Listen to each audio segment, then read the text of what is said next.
Olá, aqui é o professor Vitor Proença. Nesse vídeo, a gente vai conversar um pouquinho sobre o aumento de ferro sérico, o aumento de ferro na corrente sanguínea, o que pode causar, quais são os principais sinais e sintomas, tá? E como entender melhor esse assunto. Primeira coisa, uma das causas de aumento de ferro sérico é a chamada anemia hemolítica, tá? Então, anemia hemolítica, resumindo, é quando a célula vermelha ela é destruída, tá? Seja por uma doença autoimune, seja lá qual for o motivo aí, essa célula vermelha, lá dentro, ela tem uma proteína chamada hemoglobina. Na hemoglobina tem ferro. O ferro, na hora que a hemácia é destruída, ele é liberado para a corrente sanguínea. Então, aumenta na corrente sanguínea a quantidade de ferro, tudo bem? Então, a anemia hemolítica é uma dessas causas de aumento de ferro sérico.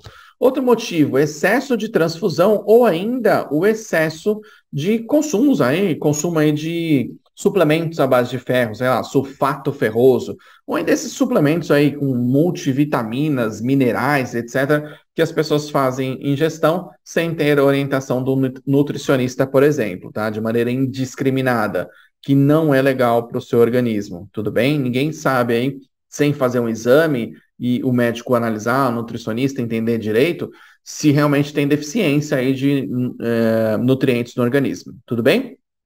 Outro motivo de aumento de ferro sérico são as doenças inflamatórias crônicas, alterações no fígado, por exemplo, hepatite, cirrose hepática, tá? Vai aumentar a quantidade de ferro no organismo.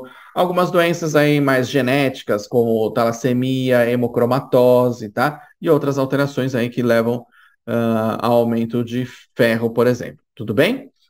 Professor, quando esse ferro está alto no organismo, o que eu posso perceber? É muito provável que dê alteração, por exemplo, no hemograma, que dê alteração, por exemplo, no exame chamado ferritina. Provavelmente vai dar aumento de ferritina no organismo, além do ferro sérico em si aumentado. É muito provável que tenha alteração, por exemplo, nos marcadores hepáticos, se for uma alteração no fígado, né, diretamente, tá? Por exemplo, uma cirrose hepática, tá? Esse excesso de ferro pode causar lesão no fígado também, levando a hepatite ou ainda a uma cirrose hepática. Por exemplo, uma insuficiência cardíaca, uma falência cardíaca, isso pode ter uma característica relacionada com aumento de ferro. Diabetes mellitus, por exemplo, alterações na pele, escurecimento da pele sem causa, né, motivo aí específico, explicação específica para isso, alterações na articulação, tá? Então, são alguns dos sinais e sintomas que podem aparecer. Tá, professor, mas o que se faz para realmente entender melhor esse assunto? Você pode, por exemplo, ou seu médico, na verdade, pode solicitar um exame de sangue chamado de hemograma, que aí ele vai entender as células vermelhas, a morfologia, a composição, vai verificar a quantidade de hemoglobina, todos os índices hematimétricos que a gente diz, a morfologia mesmo, ele vai olhar lá, o biomédico, o farmacêutico, vai olhar aquelas células lá no microscópio, ou ainda o computador faz isso, né? Existem equipamentos e programas para fazer isso daí.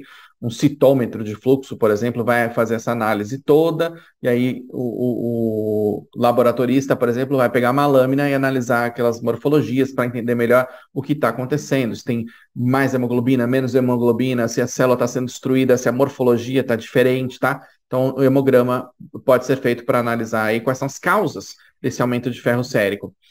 Outro tipo de exame é o exame de ferro mesmo, que já deve ter mostrado isso daí, tá? Que por isso que você viu um excesso no exame aí, um excesso de ferro, mas, por exemplo, ferritina, transferrina, um outro exame chamado TB, que é a capacidade total de ligação do ferro, tá? Painel metabólico aí para verificar marcadores hepáticos, por exemplo, testes genéticos para verificar se existe alguma doença hereditária, se tem algum histórico familiar aí de talassemia ou alguma coisa do tipo, de alteração de hemoglobina e tal. Um exame chamado ressonância magnética, por exemplo, para verificar aí especificamente a quantificação de ferro. E ainda o médico pode solicitar, em alguns casos, uma biópsia de fígado para verificar se esse excesso de ferro está causando lesão no fígado. Tudo bem? Isso tudo pode ser solicitado de exame para o médico entender o quadro clínico daquele paciente. Por que que tem excesso de ferro? Tudo bem? Ah, se o paciente não, é porque eu decidi tomar um suplemento aí. Ah, então aí já tem uma explicação mais provável, tá? Ele começou a usar um monte de suplementos sem orientação do nutricionista ou do médico, por exemplo, tá? E aí tem excesso de ferro. O que que ele vai fazer? Para de ingerir esse monte de suplementos sem orientação. Tudo bem? Esse seria já uma forma de tratamento, né? Uma alteração na dietoterapia, por exemplo, né? Ou nos hábitos que esse paciente tem. Mas outros tipos de tratamentos podem incluir sangrias ou flebotomia, coletas de sangue, que a gente pode citar dessa maneira, tudo bem? Para que o organismo vá liberando esse excesso de ferro que tem no corpo. Ainda alterações na alimentação para diminuir a ingestão de ferro, por exemplo. E ainda uso de medicamentos aí que são os quelantes de ferro em algumas situações específicas. Tudo bem? Então, isso que eu quis trazer para você sobre o excesso de ferro no organismo, aí, as causas, consequências e também o tratamento, para que você possa entender melhor esse assunto, beleza?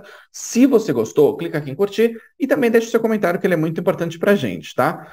Se inscreve no canal, ativa as notificações, porque tem mais um monte de conteúdo bacana aí, que eu tenho certeza que você vai gostar bastante, tá bom? Meu nome é Vitor Proença, muito obrigado por você me ouvir até agora, um grande abraço e até o próximo vídeo.